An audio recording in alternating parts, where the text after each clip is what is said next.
Okay, we're going to take a look at our first unit, or our first lesson in Unit 2, all about integers and rational numbers. And we're going to start by talking about opposite quantities combining to make 0. So on your lesson worksheet, you have a Venn diagram. Go ahead and record what you know about positive and negative numbers. When you're done with that, continue the video. Alright, so you should have filled out some ideas on what you know about positive and negative numbers. So let's take a look at maybe some of the things you thought of. Well, negative numbers are to the left of 0 on the number line. They get smaller going to the left of 0. And they also mean that it could be a loss or a drop or below sea level or a withdraw or a credit if you're reading word problems. For positive numbers, they are to the right of 0 on the number line. They get bigger, have a greater value going to the right of 0. They don't have a special sign in front of them. And usually in word problems it means a gain, increase, deposit, above sea level, or debit. And for both, the little middle part, they are on a number line. So positive and negative numbers can be found on a number line if there's one thing that you are looking for that is the same. Alright, so for example 1, we're going to do this in class, but we're going to play a game periodically, either every class or every other class, to work on integers, and it's called the integer game. So you don't need to write these down, but just so you're familiar with the rules so we don't have to spend so much time going over them in class. So the integer game is designed for 2 to 4 players.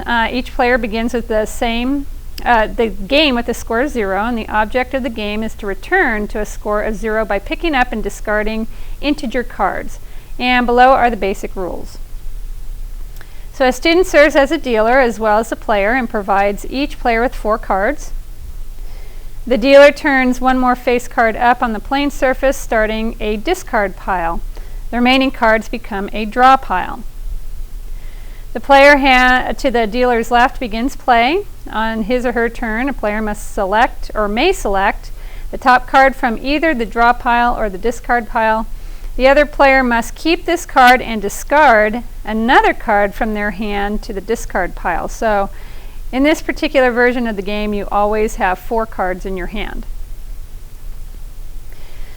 So the player's goal is to have their hand's total card value stay as close to 0 as possible. So for each turn, a player must determine how the card drawn affects their hand's total card value by counting up or down accordingly. Also, a player must decide which card to discard so as to keep the total value of their hand as close to 0 as possible. Play continues with the next player and in the same manner until all players have picked up and discarded a card 4 times. So 4 rounds. And the player with a score of 0 or the closest to 0 wins the round. Alright, so again we'll be doing that game in class. Alright, let's go ahead and go to example 2. This is on your lesson worksheet. And we're going to start by filling in the blanks. So counting on means to do what? When we count on, what we're doing is we're adding or concatenating line segments starting at a determined point.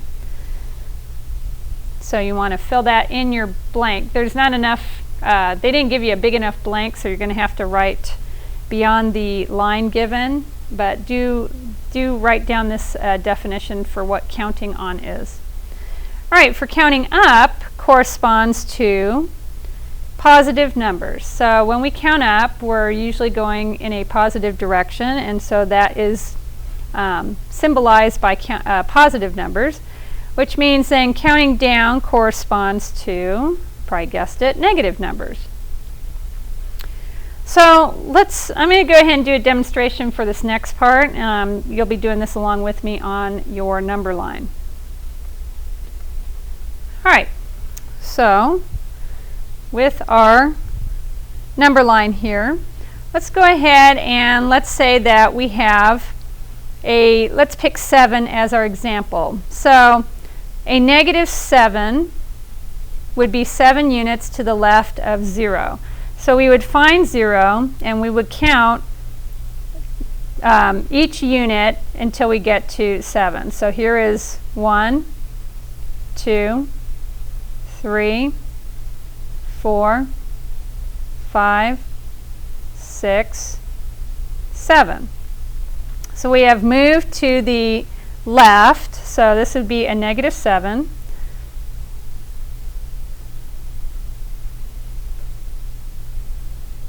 -7 is 7 units to the left of 0.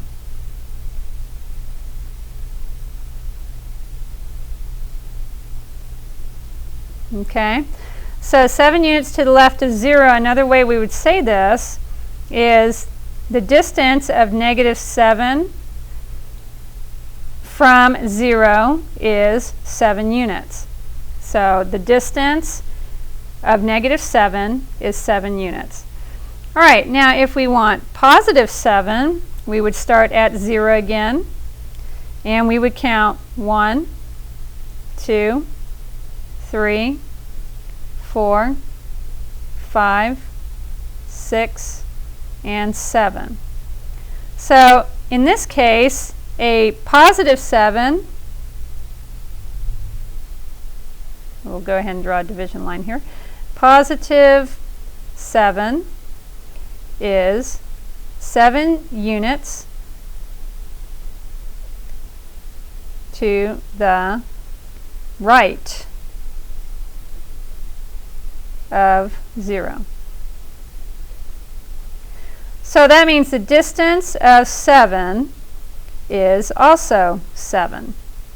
All right? So that is what we mean by what positive and -7 is, as far as counting one segment at a time, counting on or counting up or counting down each particular place. All right, let's go back and answer the rest of those questions. So again, continuing on your lesson worksheet, where do you begin when locating a number on the number line?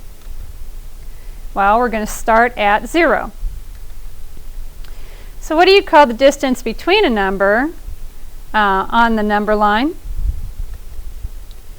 We would call that the absolute value. So the distance between a number like 7 and 0 would be the absolute value. That is what distance is, the key word there. So what is the relationship between 7 and -7? Well, both 7 and -7 have the same absolute value. They are both the same distance from 0, but they're in opposite directions. And if you look at your number line, you can see that that is true. All right, let's take a look at example 3. And for this, we'll go ahead and do another demonstration so you can follow along with me. So we have some cards here. What is the value of the sum of the cards shown? Use a counting on method on the provided number line to justify your answer. So for the first card we have is a 5.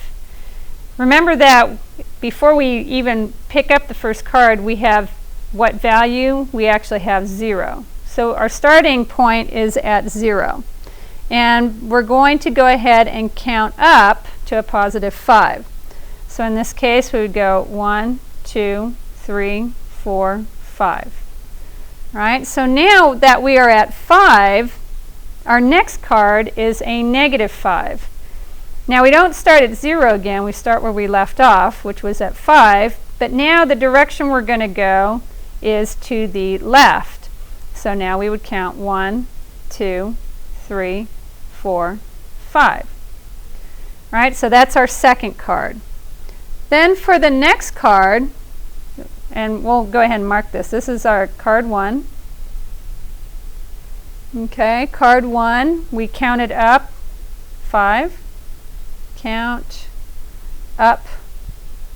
Go ahead and move over a little bit. Count up 5. And then for card 2, we count down 5. Okay, so we count down 5. The next card is -4. Well, we just so happen to be back at 0, so we would continue on. So 1, 2, 3, 4. So again, this is card 3. And we continue to count down 4. And our last card is 8. So we're at the end here, which happens to be at -4. Starting here, we would count up 8. 1, 2, 3, 4, 5, 6, 7, 8. And this card 4 is count up 8. Okay, so that's what it should look like, and this card ends up being, should line up with +4 right here. Okay, just to give you an idea. All right, so let's go ahead and use that to answer the rest of the questions. So on your lesson worksheet, what is the final position on the number line? Well, the final position on the number line is 4. In order to get a score of 0, we would need to count down 4 units. So this means I would need to draw a card of -4 or a combination of cards whose sum is -4, such as -1 and -3. So what card or combination of cards would you need to get back to 0? Well, we kind of already answered that question. You would choose a -4 or a combination, such as -1, -3. And how should arrows line up when counting on? Well, we're using smaller curved arrows to show the number of hops or jumps that correspond with each integer. Or we can use larger curved arrows to show the length of a hop or a jump that corresponds to the distance between the tail and the tip of the arrow along the number line. But either way, the final position is, in this case, 4 units to the right of 0. So this is what we are talking about as far as larger jumps. You can go ahead and instead of, hopping each individual place, you can hop the entire distance. So this would be a hop of 5, a hop of -5, a hop of -4, and then a hop of 8. All right, for exercise 2, answer the questions and show your work on the number line for parts A through G. When you're done with that, continue the video. All right, so if you're finished with A through G, your answer should look something similar to this. Now again, you could do small hops or you could do one large hop. It doesn't matter which way. But how far is 7 from 0 and in which direction? So direction is important. 7 units to the right. What is the opposite of 7? Well, that would be -7. And how far is that and in what direction? It's 7 units to the left. When you think about previous work, how would you use counting on to represent the following? While playing the integer game, the first card selected is 7 and the second card is -7. And your explanation would be something similar to you start at 0, count up 7, then you would start counting back down to 0, starting from 7 and going to the left. What does this tell us about the sum of 7 and its opposite? Well, if you add 7 and -7 or -7, you get 0. And looking at the curved arrows you drew, what relationship exists? Well, they are both the same distance from 0. They're just pointing in opposite directions. And do you think this will hold true for any sum of a number and its opposite?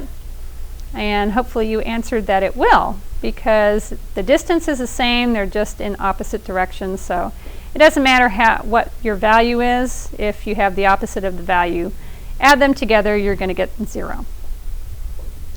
All right, so now switching over to your math journal.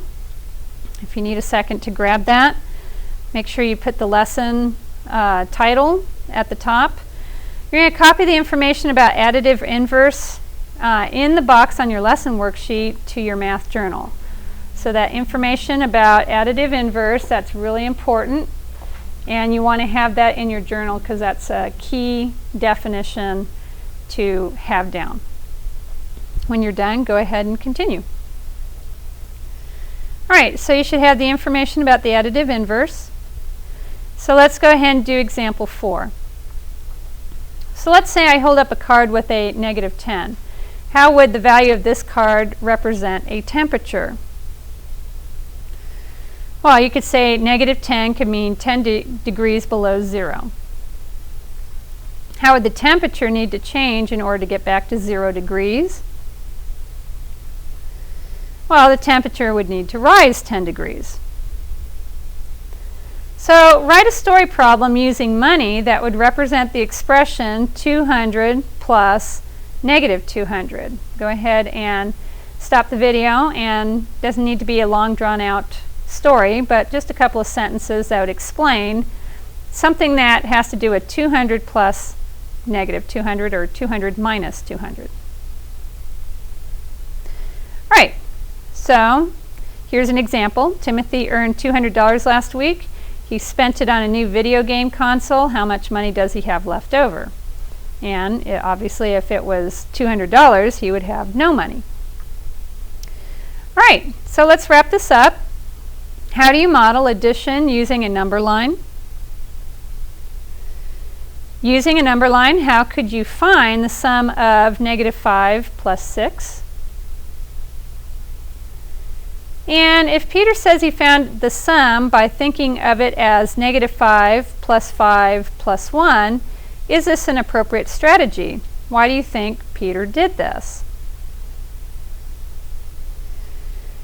And why is the opposite of a number also called the additive inverse? What is the sum of the number and its opposite? All right, we'll see you in class.